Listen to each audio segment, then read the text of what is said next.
can I interest you in the best fishing lure ever made? Yes, the Keller, right? Mr. Lehman, have you heard of the Keller? Keller? You mean that guy that likes to walk around town with his camera? He would never get involved in designing a fishing lure. The only thing he wanted to do was take pictures or try to sell you something, anything from a bicycle to a Cadillac. Well, we ran into him earlier. He did try to sell us a bicycle, and also, I think, a Cadillac. But he said that he had a fishing lure, and he would take Mr. Nair out on the lake, and they seem to have caught a lot of fish. He said 18 catfish. I think he's on the drink again. Wait a minute, I thought he left town years ago. After his wife left him, Mr. Lehman. That's right. Well, anyway, how about one of you folks interested here in buying a Yipsy? They keep asking for this Keller, though. Yeah, well, the Yipsy is something that Jake and I designed together. It was first manufactured in Ypsilanti, Michigan, and it has been proved to be very popular among fishermen all across the country.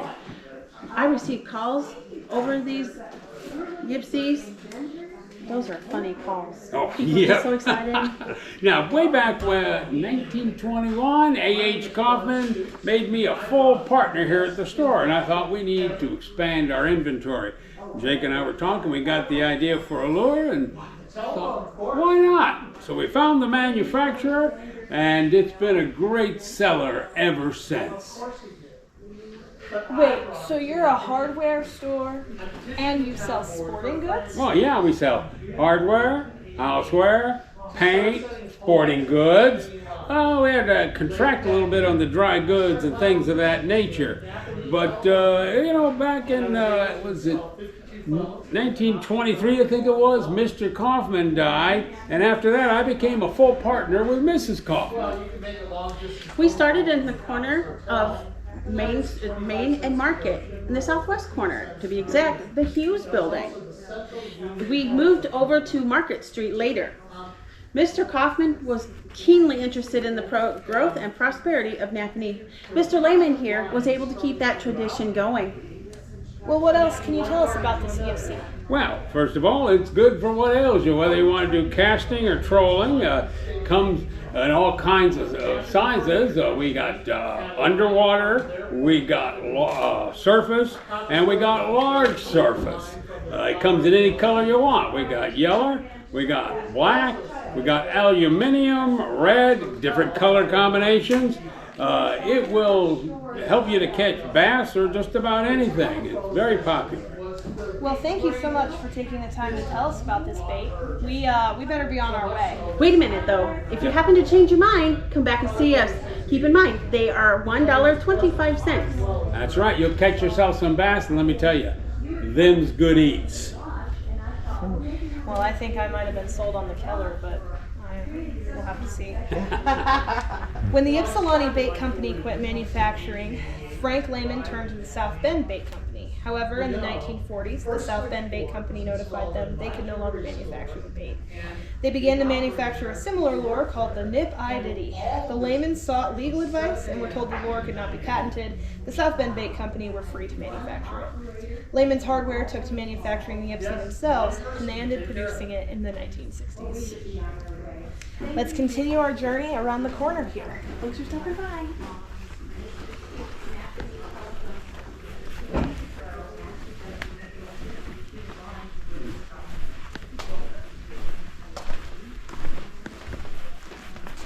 Hello, may I interest you in a catalog? Goodness gracious, everybody wants us to buy things tonight. What's this catalog for? It's for our expanding sewer machine company. Do any of you have any sewers that need cleaning? If so, we have just the right product for you. I don't think that any of us have a problem with our sewers, if I'm not mistaken. No problems with your sewers? Okay. But I guess, could you explain what this machine is and what it does? Certainly. Well, my brother Hardy has failed to mention that the expanding sewer machine helps go like a town or city's machine, sewers, and it goes into the pipes and cleans out any filth or roots that grow in those pipes. And it's adjustable to any size. The Nappanee Iron Works makes them for us. More specifically, they're adjustable from 10 to 29 inches in diameter. Virtually all sewers all manhole covers rather, are within that range. And they feature 5 sets of V-shaped cutting knives. They're akin to a pair of scissors. Additionally, it was crafted with ease of use in mind, so you can use them at one manhole cover and then simply drag them along the road behind a horse to the next one with very little time in between. Our father received a patent for it in 1928. When he took it to the patent office, they told him that there was no such machine being manufactured at that time, and that his idea was completely unique. While Nappanee was the first city to use this machine, over 500 cities in 48 states and 5 countries have already been used for this device. That seems like quite the device. And it's made right here in Nappanee. Well, thank you so much for sharing about the invention. Well, it's really our father's invention.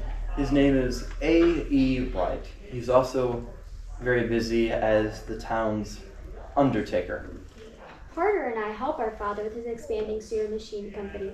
Carter helps with the manufacturing of the machine, and I help type up the address labels that go on our catalogs that we send out. And our mother, well, she plays part of being our encourager and always making sure we have someone to cheer us on. Well, a family business. Thank you again for sharing. A.E. Wright opened the Wright Funeral Home in 1921. I heard people were dying to get in. He owned that business for 44 years. It was known at one point as the Wright Yoder Funeral Home, but we know it today as the Thompson Lonergan Funeral Home. He created and manufactured the expanding sewer machine at the same time. Right this way.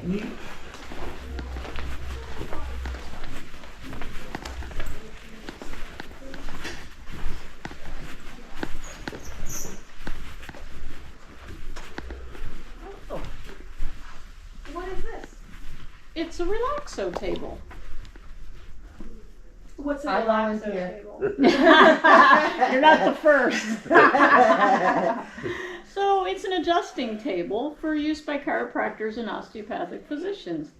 So there's 2 different tables. Some of them are static or flat tables, and others have a hydraulic system like this one with parts that can be moved or raised to help meet the patient wherever their need might be. Interesting. What's a relaxo table's connection to Nappanee? Well, my parents, Drs. L.F. and Bernice Whitmoyer, actually designed and manufactured the tables right here in Nappanee. Yeah, my father was bored with his profession, so he took up a challenge that was given to him by a colleague. And that challenge was, why not build a more comfortable adjusting table? I'm guessing that the relaxo table was exactly what he did with that? Obviously. You see, my father was an inventor already. He had invented a dimmer switch for an automobile. So he and my mother started the business in their basement in 1944. Did they start right away by producing the tables? No, originally they developed a cushion, like this one, that fit over the pad of the only existing adjusting table at the time.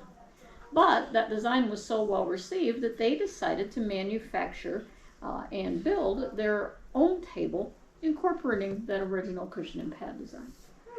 And the business just took off from there? Well, we had some growing pains. First, they purchased property at 952 North Main Street, where they built an office and a factory, and Muchler Brothers then helped manufacture and assemble the original static wood tables. As the business grew, they purchased my grandfather's slaughterhouse at 852 North Main Street, and after some obvious remodeling and 3 additions, that serves as our factory today. We've shipped our tables all across the United States and to 7 foreign countries. Well, that is amazing. Thank you for sharing. LF and Bernice Whitmoyer ended up selling their company to their daughter Billie Jean and her husband Gutch Pippin in 1970. They ran the company until 1989, when they then sold it. The Whitmoyers had the first hydraulic adjusting table in the world, and most chiropractors around the country will still have one in their offices today. Thank you.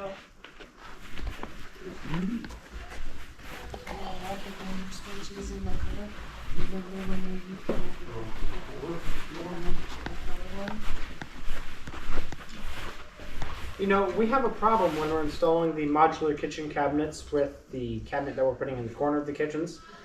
It's creating a lot of dead space, making the cabinet practically useless.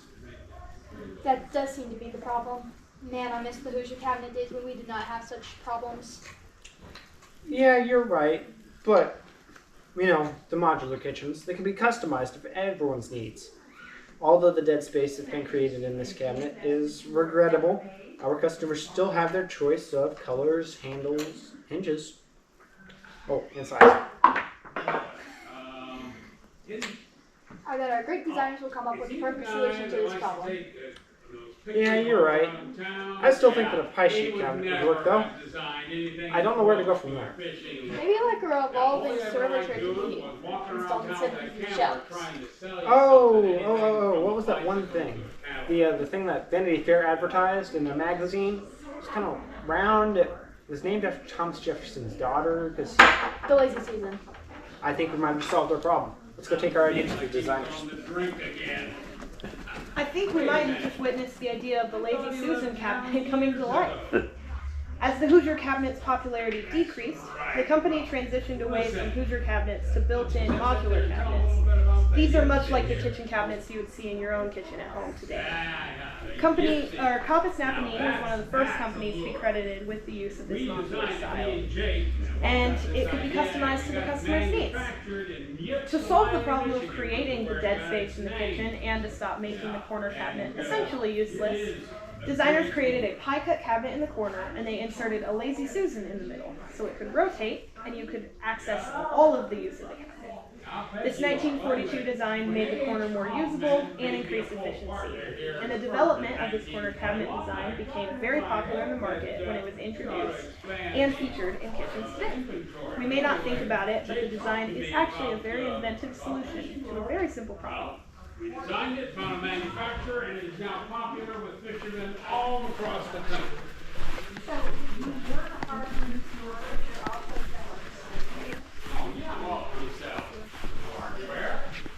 In 1968, Marvin Miller and Marvin Newcomer left their jobs at an established RV manufacturer to found Newmar Corporation.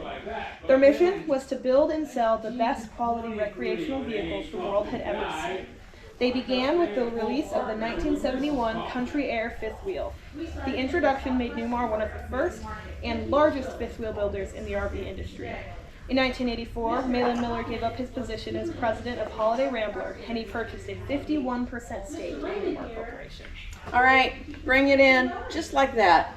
What are we doing to this unit now? We are installing a flush door slide out in this motor coach, but we're going to be doing something special with it. We're making it so you don't have to pull it out manually. You just push a button and it slides out on its own. Oh, we're going to be the leaders of this for sure. Well, we are the only manufacturer to be installing these in motorhomes. That's true. I wonder if Mr. Miller will keep thinking of something new and strive to keep being the finest RVs on the road. For 3 years, Newmar was the only Class A manufacturer to offer motor coaches with slide outs. Malin Miller in 1991 purchased the remaining 49%. Newmar has never been satisfied with good enough. They strive to do more and be more each day and to remain some of the finest RVs on the road. Nappanee is full of makers, doers, and innovators, and we only got to see a few of those tonight. We didn't get to all the stories of Lee Weaver and his creations for NASA. We didn't get to see David Crane and the creation of the video game Pitfall and the creation of Activision. And we didn't get to see all of John Keller's inventions. We'd be here all night if we let him keep going. Thank you so much for coming to visit us tonight. We hope you come back when the museum lights are on. The Heritage Collection is open Monday through Friday 9 to 5 and Saturday 9 to 1. Thank you so much for coming to a night where Nappanee's history comes to life. Thank you for having us. Yeah. Thank you. You guys have a good night. You too.